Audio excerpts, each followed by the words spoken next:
ശ്രീ ഗുരുഭ്യോ നമഃ. എല്ലാവർക്കും നമസ്കാരം. വിഷ്ണു സഹസ്രനാമത്തെക്കുറിച്ച്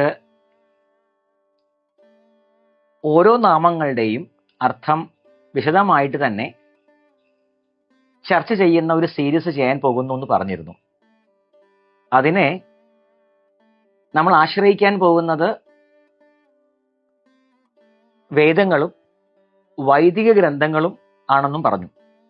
അതിനു പുറമെ മുഖ്യമായും നമ്മൾ ആശ്രയിക്കാൻ പോകുന്നത് വിശിഷ്ടാദ്വൈത ആചാര്യനായ രാമാനുജാചാര്യന്റെ പരമ്പരയിലെ പരാശര ഭട്ടരുടെ ഭാഷ്യമാണ്. ഇതിനു മുൻപ് പറഞ്ഞിരുന്നു ഗുരുക്കന്മാരുടെയൊക്കെ ഒരു അല്ലെങ്കിൽ ഗുരുക്കന്മാരുടെ തീരുമാനം വളരെ വിചിത്രമായിരിക്കുമെന്ന് അനുഭവത്തിൽ തെളിഞ്ഞ ഒരു സന്ദർഭം ഉണ്ടായി. അതൊന്ന് പറയാമെന്ന് വിചാരിച്ചു. കഴിഞ്ഞ ദിവസം എനിക്ക് ചെന്നൈയിലൊരു പ്രോഗ്രാം ഉണ്ടായിരുന്നു. ചെന്നൈയിൽ മഹാലിംഗപുരം അയ്യപ്പ ക്ഷേത്രത്തിലൊരു സെമിനാർ ഉണ്ടായിരുന്നു. അത് കഴിഞ്ഞ് കാഞ്ചീപുരം പോയിട്ട് ഭഗവതിയൊക്കെ തൊഴുത് നാട്ടിലേക്ക് മടങ്ങാണ്.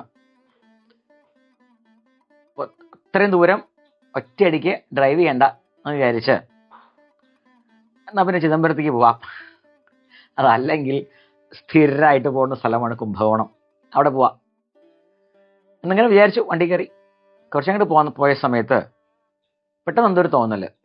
ഞാൻ എൻ്റെ ഡ്രൈവറോട് പറഞ്ഞു, നമുക്ക് തിരുച്ചിറപ്പള്ളിയിലേക്ക് പോവാം, ട്രിച്ചിയിലേക്ക് പോവാം, അവിടെ നിൽക്കാം, നാളെ മടങ്ങാം. അങ്ങനെ കുറച്ചങ്ങോട്ട് പോയി. ഏതാണ്ട് 1-2 മണിക്കൂർ കഴിഞ്ഞപ്പോഴാണ്, ഏതാണ്ട് തിരിച്ച് എത്തുന്നതിന് 1 മണിക്കൂറൊക്കെ മുമ്പാണ്, ഒരു അത്ഭുതമെന്ന വണ്ണം ഒരു തോന്നൽ ഉള്ളിലേക്ക് ഉണ്ടായി വന്നത്. ഒരു കാരണവശാലും തൃച്ചി എന്ന നഗരം എൻ്റെ ഉള്ളിൽ ഉണ്ടായിരുന്നില്ല. അപ്പോൾ എൻ്റെ ശിഷ്യനും കൂടെ ഉണ്ടായിരുന്നു. ഞാൻ അയാളോട് പറഞ്ഞു, നാളെ നമുക്ക് ശ്രീരംഗത്ത് നിന്ന് പോയി തൊഴാം. കുറച്ചായി പോയിട്ട് ശ്രീരംഗത്ത് തൊഴാം. അയാൾ ഇതുവരെ വന്നിട്ടില്ല. ശ്രീരംഗത്ത് പോയി തൊഴാമെന്ന് പറയാൻ പ്രധാന കാരണം എന്തായിരുന്നു എന്നുള്ളതാണ്. അവിടെയാണ്, ശ്രീരംഗ ക്ഷേത്രത്തിലാണ് സാക്ഷാൽ രാമാനുജാചാര്യരുടെ സമാധി. അത് സമാധി എന്നാണോ പറയേണ്ടത്, ജീവസമാധി എന്നാണോ പറയേണ്ടത്, ഭൗതികദേഹം എന്നാണോ പറയേണ്ടത്? എന്തായാലും വൈഷ്ണവന്മാർ പറയണത് ശ്രീരാമാനുജ സന്നിധി എന്നുള്ളതാണ് പറയാറുള്ളത്. ഒരു ദിവസം രാവിലെ കുളിഞ്ഞെല്ലാം കഴിഞ്ഞ് നേരെ തൊഴുത് അവിടെ ചെന്ന് ആചാര്യനെ കണ്ടു. ആലോചിക്കേണ്ടത്, ഏതാണ്ട് ശരിക്കും പറയുകയാണെങ്കിൽ ഇന്നേക്ക് 889, അതായത് 900, ഏതാണ്ട് 900 വർഷങ്ങൾക്ക് മുൻപ് ശരീരം ഉപേക്ഷിച്ച ഒരു ആചാര്യനാണ് രാമാനുജാചാര്യൻ. അദ്ദേഹത്തിൻ്റെ ശരീരം അതുപോലെ ഇന്നും നിങ്ങൾക്ക് ശ്രീരംഗം ക്ഷേത്രത്തിൽ കാണാം.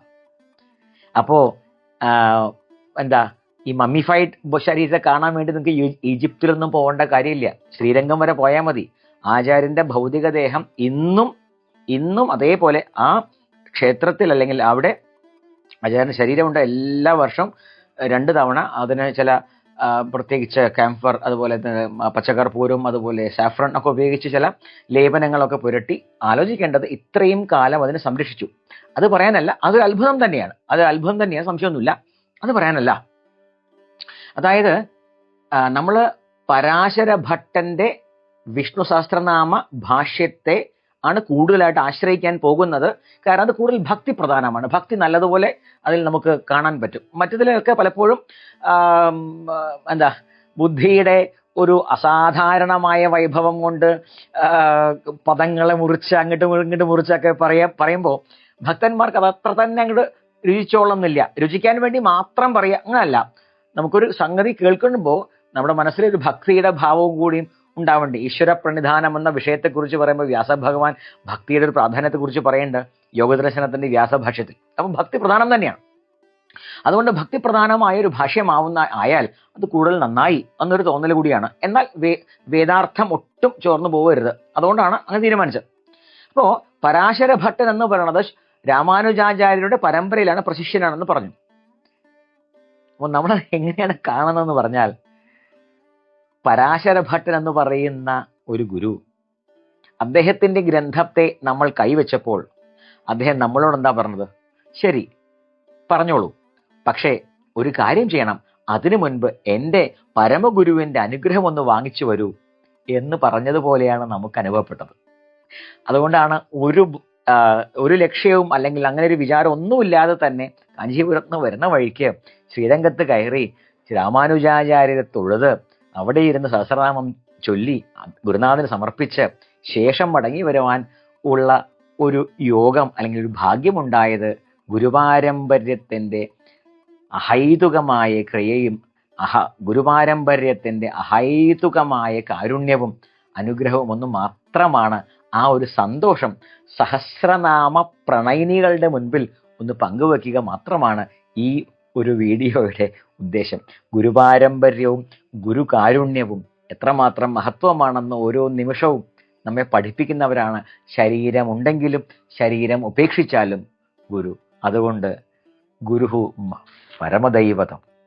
എല്ലാവർക്കും ഗുരുകാരുണ്യവും ഗുരുക്കന്മാരുടെ അനുഗ്രഹവും ഉണ്ടാവട്ടെ. എല്ലാവർക്കും നമസ്കാരം.